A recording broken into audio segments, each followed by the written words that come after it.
Let me welcome you to the wonders of the world. Lorraine and I are very fortunate. On our travels, we've seen all 7 wonders of the world.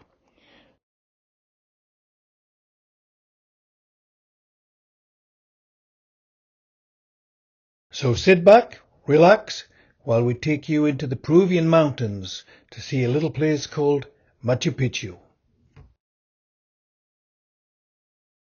This next slide gives you the essential needs to know before you visit Machu Picchu. The following slide gives you the top highlights and things to do while you're there.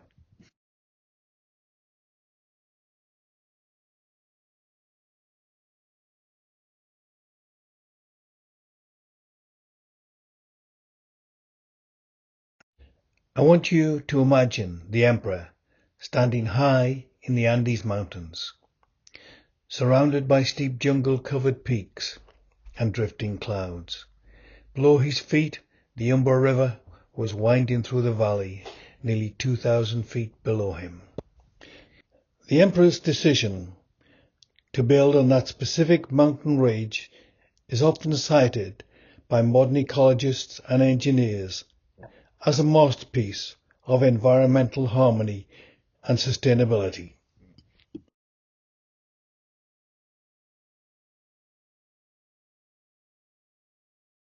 Hidden amongst clouds and jungle-covered peaks stands a city that really should not exist. A city built of stone, balanced on the edge of a mountain, nearly 8,000 feet above the valley's floor. For centuries it remained invisible to the outside world, forgotten by history, protected by geography. Today we know it as Machu Picchu, a place of mystery, engineering brilliance, and breathtaking beauty.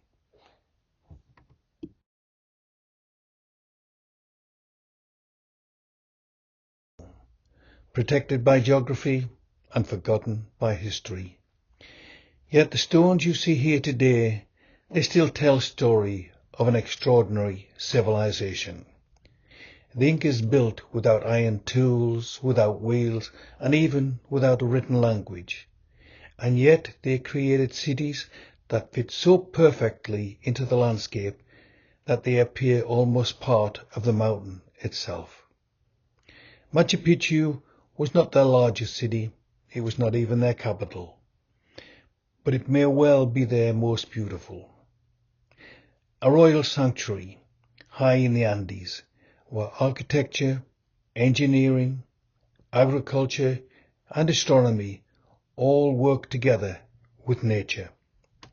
And when you stand here today, looking across those terraces and the temples surrounded by the clouds and the mountains, you realize something rather remarkable. This place was built more than 500 years ago, and yet it still feels timeless. Proof that sometimes the greatest achievement in human history are not the biggest or the tallest, but the ones that built so perfectly into harmony with the world around them. One of the most important buildings in Machu Picchu is the Temple of the Sun. The Incas worshipped the sun as their most powerful god, known as Inti, and this temple was built to honor him. Unlike most of the rectangular buildings in the city, the temple is circular, which immediately tells archaeologists something very important. Circular buildings in the Inca world were reserved for the most sacred purposes. Look closely at the stonework. The blocks are cut so precisely they fit together without mortar. In fact, a sheet of paper cannot be slid between the two of them.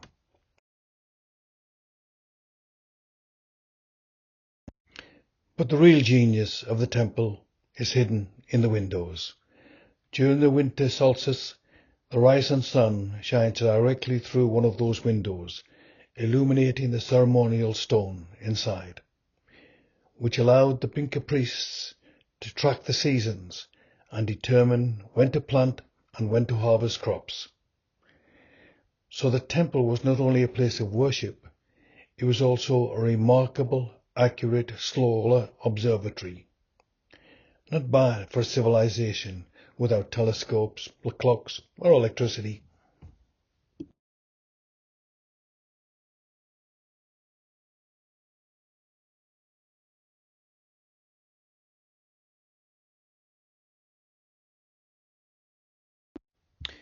From the Temple of the Sun being one of the most important buildings, we now move on to one of the most mysterious places in Machu Picchu, the Temple of the Condor.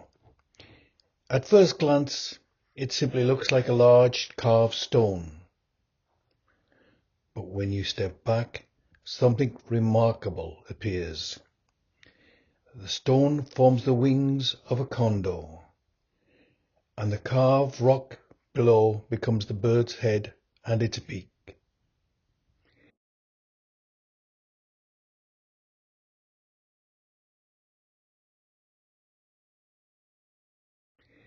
The condor was one of the most sacred animals in the Inca world. It represents the upper world, the realm of the gods in the sky. The Incas believed the condor carried messages between humans and the heavens, which makes this location far more than a clever stone carving. It was a ceremonial place where rituals connected the earth world to the spiritual world.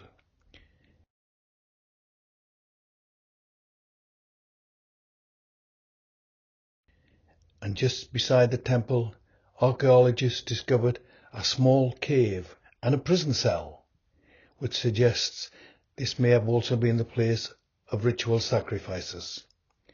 A reminder that Inca spiritualization could be both beautiful and terrifying.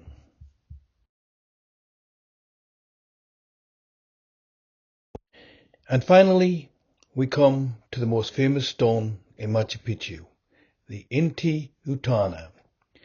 Its name means the hitching post of the sun, which sounds rather unusual because, of course, you cannot tie the sun to anything.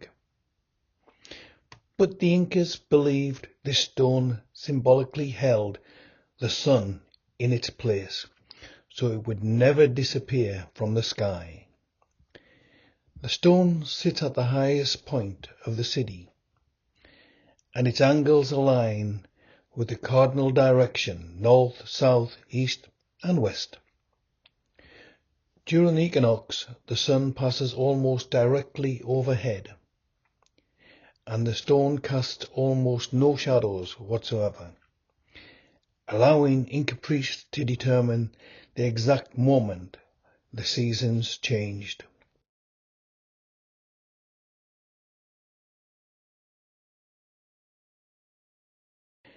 But the Inti-Utana is something else. Its a carved shape mirrors the peaks of the mountains surrounding Machu Picchu, which means the stone was not just observing the sky, it was also honoring the landscape.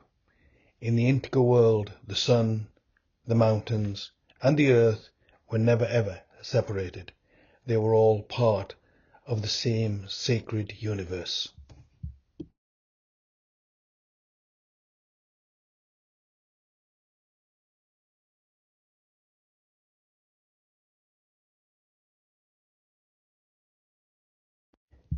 When most visitors arrive at Machu Picchu, they see magnificent temples, stone walls, and dramatic mountain scenery. But hidden in plain sight is something even more extraordinary. What you're looking at here is not simply a set of terraces. It is, quite literally, an agricultural laboratory built into a mountain. And it works so well that parts of the system are still studied by modern archaeologists engineering today. Now let's start with the left-hand side of this slide, where we can see the internal structure of the terraces. At first glance, these terraces appear to be similar planting beds, but beneath the crops lies a remarkable, sophisticated design. Each terrace is built in a graduate layer. At the very bottom, large retaining stones provide strength and stability. Above that, layers of gravel and coarse sand allow rainwater to drain away. And finally, the top layer contains fertile soil where the crops grow. The layered system acts like a natural drainage system. During heavy Andean rainstorms, water flows down through the terraces rather than washing the soil away, which is one of the reasons the terraces are still standing today, more than 500 years later.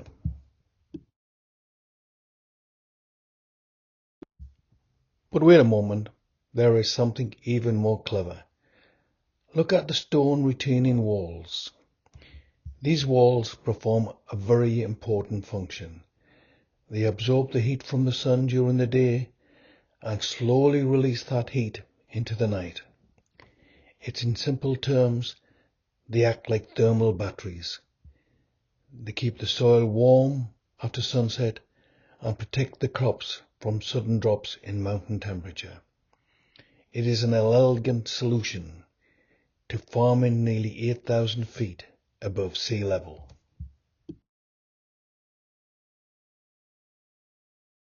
Because of the mountain's steep elevation, each level experiences slightly different temperatures and moisture conditions.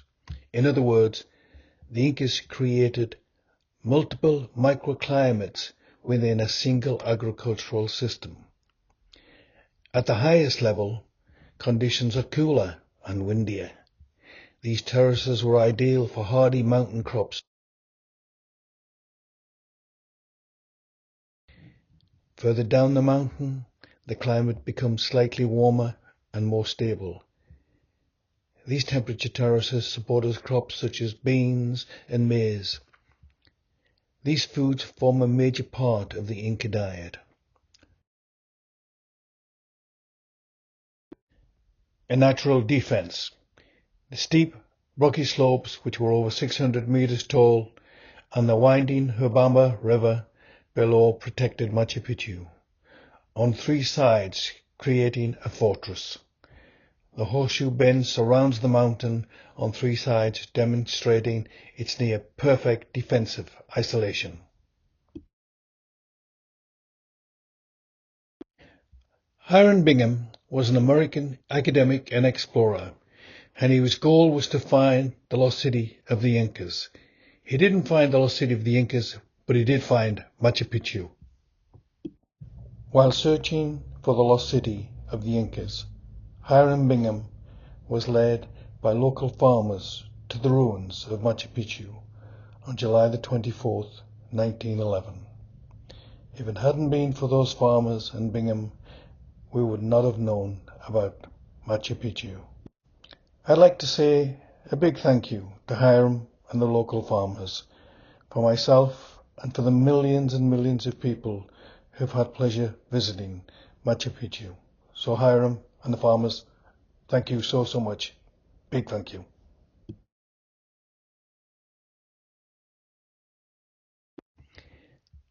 So, whilst Machu Picchu is often admired for its temples and stonework, its true genius may lie in something far more practical.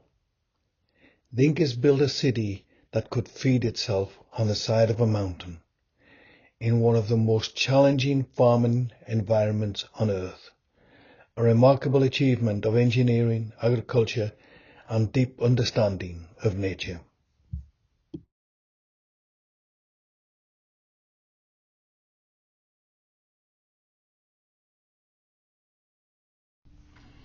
The end.